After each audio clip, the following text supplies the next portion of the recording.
Doctor MM Kalaburagi ಅವರು ಈ ನಾಡಿಗೆ ವೈಚಾರಿಕ ಚಿಂತನೆಯ ವಿಚಾರಧಾರೆಗಳು ಬಿಟ್ಟು ಹೋಗಿದ್ದಾರೆ.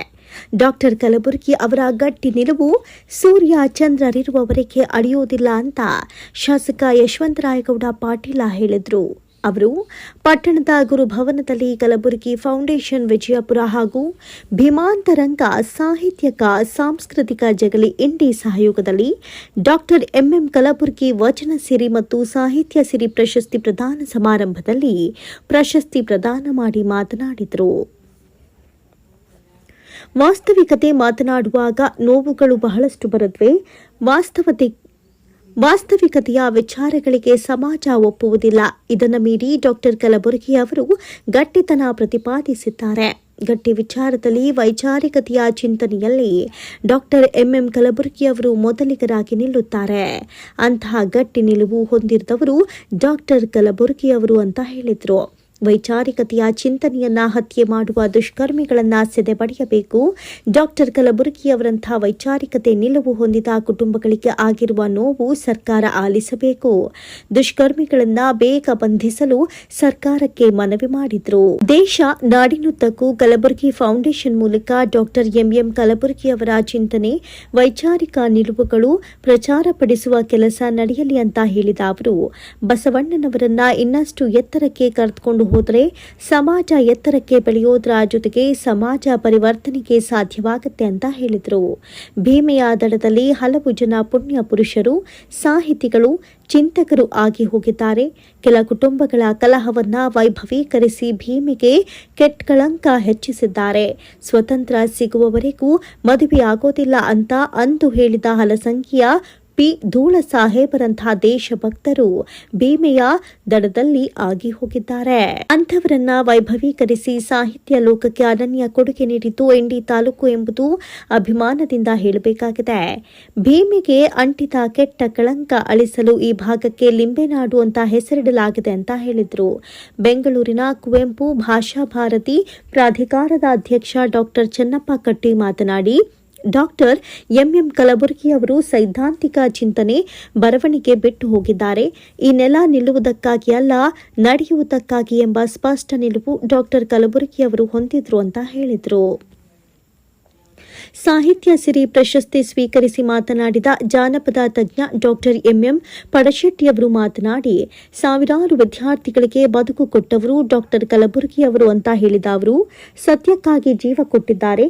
ಕನ್ನಡ ತಾಯಿ ಬಸವಣ್ಣನವರಿಗಾಗಿ ಬದುಕಿದ್ದ ಡಾಕ್ಟರ್ ಕಲಬುರ್ಗಿ ಅವರು ಪರಧರ್ಮ ಸಹಿಷ್ಣು ಆಗಿದ್ರು.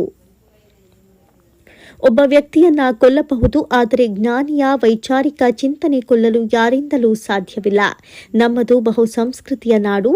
ಇದರ ಮೇಲೆ ಏಕ ಸಂಸ್ಕೃತಿ ಹೇರುವ ಹುನ್ನಾರ ನಡೆಯುತ್ತಿದೆ ಅಂತ ಹೇಳಿದ್ರು. ವಚನ ಸಿರಿ ಪ್ರಶಸ್ತಿ ಸ್ವೀಕರಿಸಿದ ಡಾಕ್ಟರ್ ದಾನಮ್ಮ ಝಳಕಿ ಮಾತನಾಡಿ, ಕನ್ನಡದ ಶ್ರೇಷ್ಠ ಚಿಂತಕರು, ಮೇರು ವ್ಯಕ್ತಿತ್ವ ಹೊಂದಿದವರು ಡಾಕ್ಟರ್ ಎಂಎಂ ಕಲಬುರ್ಗಿಯವರು ಆಗಿದ್ದಾರೆ. ಅವರನ್ನ ಕನ್ನಡದ ಕೊಲಂಬಸ್ ಅಂತ ಕರೆಯಬಹುದು. ಕನ್ನಡ ಗಟ್ಟಿಯಾಗಿ ಉಳಿಯಲು, ಬದುಕು ಕಟ್ಟಿಕೊಳ್ಳಲು ಅಡಿಪಾಯ ಹಾಕುವುದು ಸರ್ಕಾರಿ ಪ್ರಾಥಮಿಕ ಕನ್ನಡ ಶಾಲೆಗಳಾಗಿವೆ. ಮಹಿಳೆಯರಿಗೆ ಸಮಾನತೆ ದೊರಕಿಸಿಕೊಟ್ಟವರು 12ನೇ ಶತಮಾನದ ಶರಣರು. ಶರಣರ ತತ್ವ ಬದುಕಿನ ಭದ್ರ ಬುನಾದಿ ಅಂತ ಹೇಳಿದರು. ಪ್ರಾಸ್ತಾವಿಕವಾಗಿ ಮಾತನಾಡಿದ ಸಾಹಿತಿ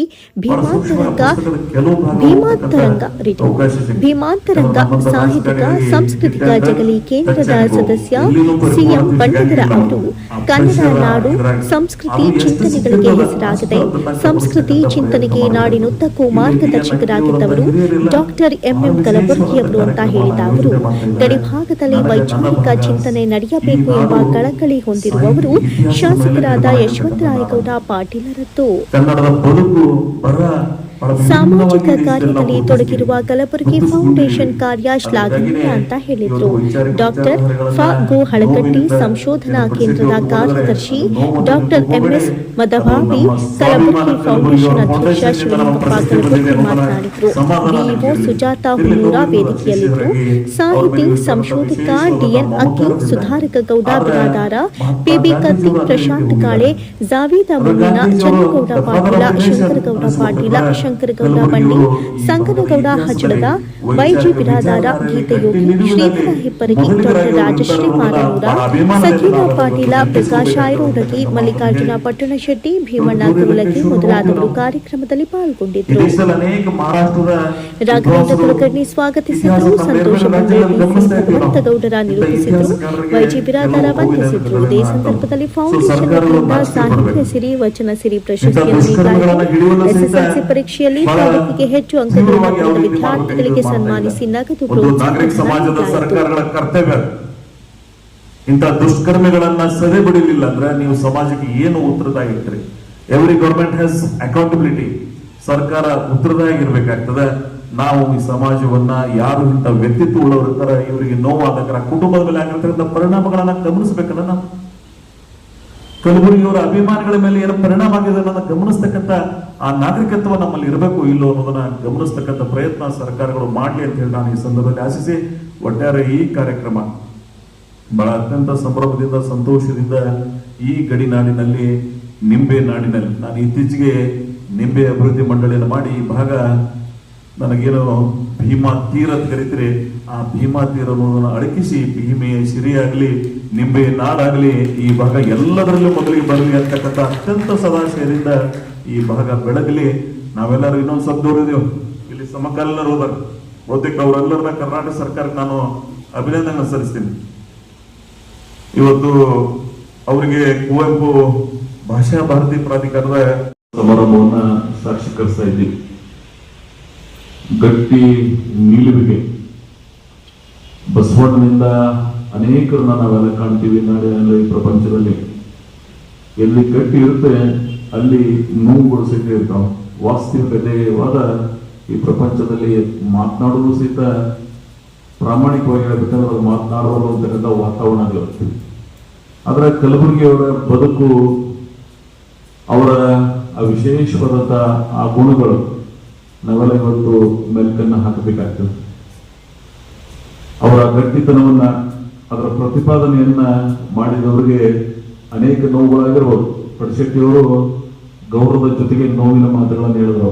ನಾನು ಈ ಪ್ರಶಸ್ತಿಯನ್ನ ಸಂತೋಷದಿಂದ ಸ್ವೀಕರಿಸ್ತಾ ಇದ್ದೀನಿ, ಆದ್ರೂ ಒಂದು ನೋವು ನನ್ನನ್ನ ಕಾಡ್ತಾ ಇದೆ ಅಂತ ಹೇಳಿ ಅದು ಬಹಳ ಪ್ರಾಂಜಲ ಮನಸ್ಸಿನಿಂದ ನಾವೆಲ್ಲರೂ ಕೂಡ ಒಪ್ಪಬೇಕಾಗ್ತದೆ. ಇತ್ತೀಚಿನ ವಾಸ್ತವಿಕವಾದಗಳ ಜೊತೆಗೆ ಈ ಸಮಾಜ ಸಹಕರಿಸ್ತಾ ಇಲ್ಲ, ಅದನ್ನ ಒಪ್ಕೊಳ್ತಾ ಇಲ್ಲ. ಅದು 8ನೇ ಶತಮಾನದಿಂದ ಹಿಡಿದು ಇವತ್ತಿನ ತನಕ ನಾವು ಅದನ್ನು ಕಾಣ್ತಾ ಇದ್ದೀವಿ. ಸಮಾಜದಲ್ಲಿ ಸತ್ಯತೆಯನ್ನ ಅರ್ಥಕೊಂಡು ಬದುಕೋದೇ ಒಂದು ಬಹಳ ಕಷ್ಟ. ಸ್ವಾತಂತ್ರ್ಯ ಪೂರ್ವದಲ್ಲಿ ಮಹಾತ್ಮ ಗಾಂಧೀಜಿಯವರು ಅವರ ಸತ್ಯ, ಅಹಿಂಸೆ ಪ್ರತಿಪಾದನೆಯನ್ನು ಮಾಡಿದರು. ಅವತ್ತು ಸಹಿತ ಅವ್ರ ತೊಂದರೆಯನ್ನು ಅನುಭವಿಸಿದ್ದನ್ನು ನಾವೆಲ್ಲ ಗಮನಿಸ್ತಾ ಇರ್ತೀವಿ. ಸೊ ಇಂಥ ಯುಗ ಪುರುಷರು, ಮಹಾನ್ ಚೇತನಗಳು ತಮಗಾಗಿ ಎಲ್ಲ ಆ ವಿಚಾರದೊಳಗೆ ಬದುಕಿ ಹೋಗಿರ್ತಾರೆ. ಕೆಲವು ದುಷ್ಕರ್ಮಿಗಳು ಅವರು ನಮ್ಮನ್ನ ಕಸ್ಕೊಂಡಿರ್ಬೋದು, ಅವರ ಕಲಬುರಗಿಯವರ ಆ ವೈಶಿಷ್ಟ್ಯವಾದಂತಹ ಗಟ್ಟಿ ನಿಲುವು ಈ ಸಮಾಜದಲ್ಲಿ ಸೂರ್ಯಚಂದ್ರ ಇರುವವರೆಗೂ ಸಹಿತ ಶಾಶ್ವತವಾಗಿ ಇರ್ತದೆ ಅನ್ನೋದನ್ನ ನಾವೆಲ್ಲ ಮನಗಾಣಬೇಕಾಗ್ತದ. ಅದಕ್ಕಾಗಿ ನಾವೆಲ್ಲ ಬಾಳಿ ಬದುಕಬೇಕಾಗ್ತದೆ.